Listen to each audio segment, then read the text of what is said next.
ಕಾರ್ಮಿಕರ ವೇತನದಲ್ಲಿ ಭಾರೀ ಕಡಿತ, ಅತಂತ್ರ ಸ್ಥಿತಿಯಲ್ಲಿ ಗಣಿ ಕಾರ್ಮಿಕ.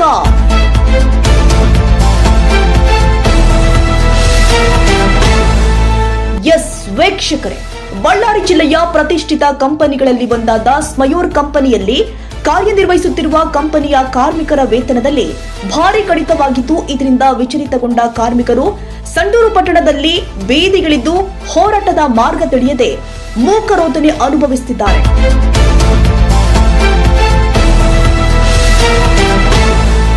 ತುರ್ತು ಹೋರಾಟಕ್ಕೆ ಮುಂದಾಗಿದ್ದ ಕಾರ್ಮಿಕರಿಗೆ ಕಂಪನಿಯ ಆಡಳಿತ ಮಂಡಳಿಯ ಮುಖಂಡರಿಂದ ಬೆದರಿಕೆ, ಹೋರಾಟಕ್ಕೆ ಮುಂದಾದ್ರೆ ಕೆಲಸದಿಂದ ತೆಗೆದು ಹಾಕ್ತೀವಿ ಅಂತ ಬೆದರಿಸುವ ಆರೋಪಗಳು ಕಂಪನಿಯ ಕಾರ್ಮಿಕ ವಲಯದಲ್ಲಿ ಕೇಳಿ ಬರ್ತಾ ಇದೆ.